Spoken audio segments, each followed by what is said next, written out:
இன்னைக்கு நம்ம the Promised Neverland season 2 9th episode தான் பார்க்க போறோம். எபிசோட் ஓப்பனிங்ல நம்ம நார்மன் மர்டர் பண்ண போகும்போது கரெக்டா அவங்க ரெண்டு பேரும் அங்க வந்திருப்பாங்களா. நார்மனுக்கு முதல்ல அது சர்ப்ரைசிங்கா தான் இருக்கும். இருந்தாலும் பரவாயில்லையே, சொன்ன மாதிரியே நீங்க அவங்களை கூட்டு வந்திருக்கீங்க. இருந்தாலும் ஆல்ரெடி இது ரொம்ப லேட் ஆயிடுச்சுன்னு சொல்ல, எதுவும் லேட் எல்லாம் ஆகல, கூடிய சீக்கிரம் முஜிக்கா வருவா, எந்த ஒரு பிரச்சனையும் இல்லைன்னு சொல்லும் போது அதெல்லாம் ஒன்றும் கிடையாது, ஏற்கனவே எல்லாமே கையை மீறி போயிருச்சு. கண்டிப்பா இங்க நடந்த இந்த ஒரு இன்சிடென்ட் மத்த டிமென்ஸுக்கும் தெரிய வரும். கூடிய சீக்கிரம் நம்ம அழிக்கிறதுக்காகவும் வருவாங்கன்னு சொல்ல, அழிக்கிறதுக்காக வந்தாங்க அப்படின்னாலும் இதை நீ பண்ணணும் அப்படின்னு விருப்பப்படல அப்படின்னு எம்மா கேட்பாளா. இல்ல நான் விருப்பப்பட்டேன் அப்படின்னு நார்மன் சொன்னாலுமே, உன்னோட கை கேட்டுற அளவுக்கு ஒரு டீமனோட கழுத்து இருந்து உன்னால அதை கொல்ல முடியலன்னா அதுக்கு என்ன அர்த்தம், ஏன்னா உனக்கு இதுல விருப்பம் இல்லடான்னு சொல்ல, அதுக்கப்புறம் நார்மன் பேச வந்தா அவ பேச விடுற மாதிரி தெரியல. இங்க பாரு, என் கண்ணுக்கு இப்ப நீ ஏதோ ஒரு சின்ன குழந்தை கத்தி வச்சுட்டு சுத்துற மாதிரி தான் தெரியுது. நீ ரொம்ப ரொம்ப ஸ்ட்ராங்கான ஒருத்தனா இருந்துக்கோ, பயங்கர ஸ்மார்ட்டான ஒருத்தனா இருந்துக்கோ, ஆனா உன்னோட அறிவு மேல உனக்கு பயங்கர நம்பிக்கை இருக்கிற, நீ ஒரு அரகண்டான ஒரு சின்ன குழந்தை அப்படிங்கறது உன் கூடைய வளர்ந்த எங்களுக்கு தெரியும். எல்லா பாரத்தை நீயே சுமக்கணுங்கிற அவசியம் கிடையாது.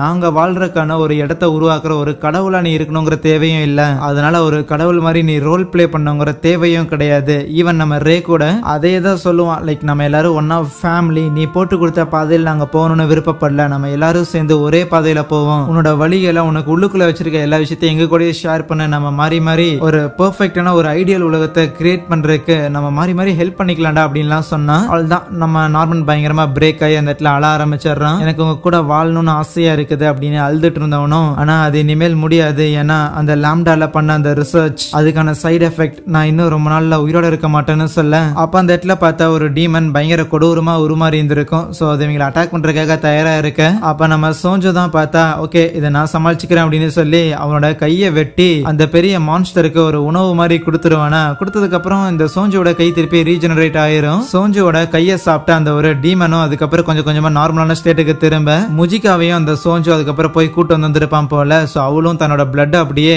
ஒரு கப்புல கொடுத்துட்டு அங்க இருக்கிற ஒரு லேடி கிட்ட இதை குடிங்க, உங்களுக்கும் சரியாயிரும், உங்க பசங்க கிட்டையும் கொடுங்க அப்படின்னு சொல்லி அவங்க எல்லாரையும் நார்மல் ஆக்கிக்கிட்டு இருக்க. ஆல்ரெடி நம்ம நார்மன் காஸ் பண்ண அந்த டேமேஜ், அங்க ஏகப்பட்ட டீமன்ஸ் அவங்களோட ஃபேமிலி எல்லாத்தையும் இழந்திருப்பாங்க, பயங்கர ஒரு மாதிரி அழுகுறலோட சுத்திட்டு இருப்பாங்களா. அதுவே காட்டுக்குள்ள போன ரெண்டு டீமன்ஸை நம்ம நார்மனுக்கு கீழே இருக்கிற ஒரு பொண்ணு வந்து சாவடிக்கலான்னு போயிருப்பா. ரெண்டு பேரும் வந்து சின்ன குழந்தைங்களா இருப்பாங்க, ஒரு கை குழந்தை டீமன் கூட ஒண்ணு இருக்கும். இருந்தாலும் இது சாதாரண டீமன் தானே அப்படின்னு சொல்லி அவ அழிக்கலாம் அப்படின்னு பார்த்தாலும், அவளை எப்படி அந்த லாம்டாங்கிற அந்த ஃபெசிலிட்டியில வச்சு டார்ச்சர் பண்ணாங்களோ அந்த விஷயங்கள்லாம் ஞாபகம் வந்துட்டு அவளால எதுவும் பண்ண முடியல. இருந்தாலும் அங்க இருக்கிற இன்னொருத்தன் அந்த ரெண்டு டீமனை போட்டு தள்ளான்னு போகும்போது பின்னாடி வந்து நார்மன் வேணாம் அப்படின்னு சொல்றான். இனிமேல் இந்த டீமன்ஸை போட்டு தள்ளுற இந்த ஐடியா இது எல்லாத்தையும் விட்டுருவோம், ஏன்னா எனக்கும் அதுல பெருசா உடன்பாடு இல்லங்கும் போது எப்படி அப்படின்னு சொல்லிக்கிட்டு இருப்பேன். ஆனா அந்த டீமன்ஸ் எல்லாம் அதெல்லாம் அழிச்சாதான் நம்ம எதிர்பார்க்கிற மாதிரி ஒரு உலகத்தை உருவாக்க முடியும் அப்படின்னு நம்ம நார்மனுக்கு கீழே இருக்கிற அந்த ஆளுங்க எல்லாருமே சொன்னாலும், அப்ப நார்மன் கமான் கைஸ், அந்த லாம்டாங்கிற அந்த ரிசர்ச் ஃபெசிலிட்டியில உங்க மேல எப்படி எக்ஸ்பெரிமெண்ட் பண்ணி உங்களுக்கு உடம்புல சில சைடு எஃபெக்ட்லாம் உருவாச்சோ அதே மாதிரியான சைடு எஃபெக்ட் எனக்கும் இருக்கு. ஆனா அந்த மாதிரியான சைடு எஃபெக்ட் எனக்கு இருக்கு, என்னோட பாடி வீக்கா இருக்கு, நான் கூடிய சீக்கிரம் இறந்து போயிடும் அப்படின்னு சொன்னா, மேபி உங்களால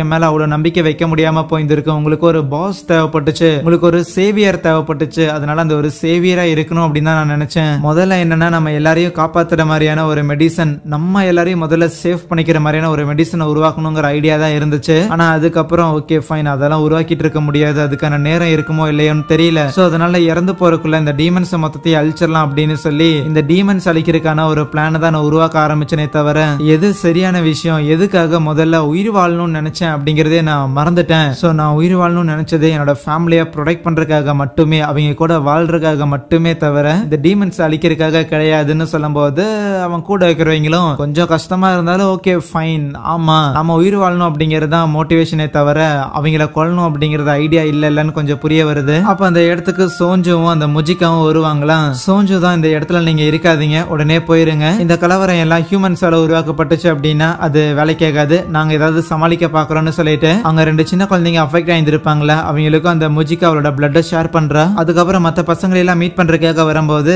அங்க ரெண்டு சின்ன பசங்க வந்துட்டு ரே கிட்ட, யோ ரெகுலரா எப்பவும் போல அந்த ரேடியோவை நாங்க செக் பண்ணிக்கிட்டு இருந்தோம், ஆனா இந்த டைம்ல நம்ம ஃபார்ம்ல இருக்கிற எல்லா பசங்களையும் வந்து ஷிப் பண்ண போறாங்களாமா அப்படின்னு பேசிக்கிட்டு இருந்தாங்கன்னு சொல்ல, ரேக்ல அது ஒரு பெரிய அதிர்ச்சி, என்னது எல்லாரையுமான்னு. அதுவே அந்த பீட்டர் அப்படிங்கிற நபர் இருக்கிறான்ல, அவன் டீமன்ஸ் கூட பேசிட்டு இருக்கும் போது, என்னடே உன்னோட அந்த லாம்டா அப்படிங்கிற அந்த ரிசர்ச் ஃபெசிலிட்டியை சில பசங்க ஒன்னா சேர்ந்து அடிச்சுட்டு போயிட்டானுங்க, அது எங்களுக்கு தெரியாம இவ்வளவு நாளா மறைச்சு வர வச்சிருந்திருக்கேன். உப்பா என்னடா இருக்கிற எல்லா குழந்தைங்களையும் ஒன்னா சேர்க்க போறியா, என்னடா அர்த்தம்னு கேட்கும் போது எல்லாமே பிளான் படி தான் போகுதுன்னு அந்த பீட்டர் கிராண்ட்மா இங்க வாங்க அப்படின்னு கூப்பிட அந்த இடத்துக்கு நம்ம இசபெல்லா வருவா. சோ இசபெல்லா தான் அடுத்த ஒரு கிராண்ட்மாவா இருந்திருக்கா. இசபெல்லா என்ன சொல்றான்னு பார்த்தா பேசிக்கா அந்த வில்லியம் இந்த பசங்களுக்கு உருவாக்கி கொடுத்த அந்த ஹைட் அவுட்ல பசங்க எல்லாரும் இருந்திருக்காங்க. ஆனா அந்த இடத்துல ஒரு ரேடியோ இருந்திருக்கு. சோ பசங்க எஸ்கேப் ஆகும்போது அந்த ரேடியோ எடுத்துட்டு போயிருப்பாங்க. அப்படின்னா அந்த ரேடியோவை பயன்படுத்தி கண்டிப்பா நம்ம இந்த ஃபார்ம்ல இருந்து ஏதாவது சிக்னல் கீது அனுப்புறோமா, ஹெட் குவார்டர்ஸுக்கு இது கான்டாக்ட் பண்றோமா அப்படிங்கறத ஒட்டு கேட்கறதுக்காக முயற்சி பண்ணுவாங்க. அவங்க அதை ஒட்டு கேட்கணும்னு சொல்லி வேணும்னே தான் அந்த இன்ஃபர்மேஷன் எல்லாத்தையும் லீக் பண்ண வச்சிருந்திருக்கோம். சோ இப்போ இருக்கிற எல்லா குழந்தைங்களையும் ஒரு இடத்துக்கு ஷிஃப்ட் பண்ண போறோம் அப்படின்னு தெரிஞ்ச உடனே அந்த குழந்தைங்களை காப்பாத்துறதுக்காக கண்டிப்பா வருவாங்க அப்படின்னு சொல்ல, அதுவே நம்ம ஹீரோஸ் எல்லாரும் பேசிக்கிட்டு இருக்க ரேக் ஒன்னும் புரியல. 6 வயசு ஆனதுக்கு அப்புறம் தானே நம்மள டிரான்ஸ்போர்ட் பண்ணுவாங்க. அப்படி இருக்கும்போது எதுக்கு இப்ப முன்னாடியே வந்து இந்த முயற்சிகளை எடுக்கிறாங்கன்னு கேட்கும்போது அதுதான் இந்த லாம்டா அப்படின்னு. என்னன்னா இந்த லாம்டால பேசிக்கா பண்ற ரிசர்ச்ங்கிறது ஏதோ ஒரு விதமான ட்ரக் இல்ல மெடிசனை வச்சு ஹியூமன்ஸோட பிரெயினை பயங்கர வேகமா வளர வைக்கணும், பயங்கர ஸ்மார்ட்டர் ஆக்குறது அப்படிங்கறது தான் இந்த லாம்டாங்கிற ரிசர்ச். அந்த ரிசர்ச்சை இனிமேல் சின்ன குழந்தைங்க மேலே அவங்க பண்ண போறாங்க போலயே அப்படின்னு புரிய வரும்போது எப்படியாவது போய் பசங்களை காப்பாத்தணும்னு எம்மா சொல்லிட்டு இருக்கும்போது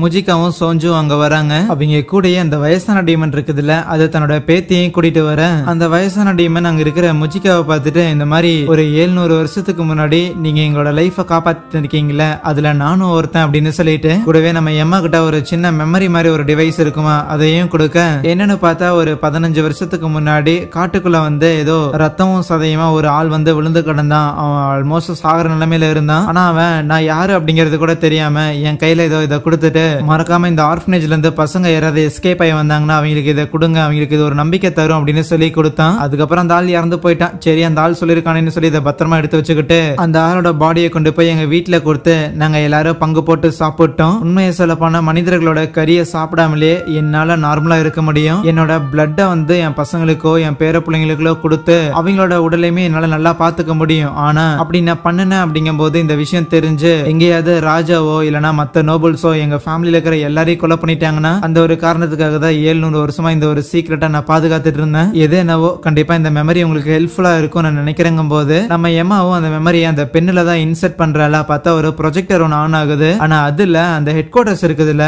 அதை பத்தின டீடைல்ஸ் மொத்தமும் இருக்கு. அந்த ஹெட் குவார்டர்ஸோட செக்யூரிட்டியை பத்தியும் ஈவன் நம்ம நார்மனுக்கு இந்த சைடு எஃபெக்ட்லாம் ஏற்படுதுல இதை எப்படி கியூர் பண்றதுன்னு சொல்லி அதுக்கும் ஏதோ ஒரு ஃபார்முலா ஒன்று இருக்குமா. இதோட இந்த வில்லியம்ங்கிறவரு எல்லாத்தையும் தயார் பண்ணி வச்சிருக்காருன்னு சொல்லி நம்ம நார்மனுக்கும் அந்த நார்மன் கூட இருந்த மத்த அந்த சைடு எஃபெக்ட் ஆன ஆளுங்களா இருப்பாங்களா இவங்களுக்குலாம் பயங்கர ஹாப்பி உயிர் பிழைக்க போறான்னு இவங்க சந்தோஷமா இருக்கிறத பார்த்து அந்த வயசான டீமனும் ஓகே ஃபைன் நான் கொண்டு வந்தது உங்களுக்கு ஏதோ நம்பிக்கை கொடுக்குற மாதிரி இருந்துச்சுன்னா ரொம்ப சந்தோஷம்னு சொல்லி நம்ம எம்மாக்கும் ஒரு பாபாய் சொல்லிட்டேங்கிறது கிளம்ப. அதுக்கப்புறம் பசங்க எல்லாரும் அன்னைக்கு நைட்டு தூங்கிக்கிட்டு இருப்பாங்களா, அப்போ அல்ல அந்த மொட்டை இருப்பான்ல அவன் மட்டும் எந்திரிச்சு அப்படியே உரமா போய் ரேடியோ ஆன் பண்ணிட்டு ஹெட் குவார்டர்ஸ்ல இருக்கிறவங்க தானே பேசுறீங்க, தப்பிச்சு போன பசங்க எல்லாரும் என் கூட தான் இருக்கிறாங்க, ஒரு டீல் போட்டுக்கலாமான்னு கேட்க அங்கே இந்த ஒரு எபிசோடை முடிக்கிறாங்க. So yeah, thank you.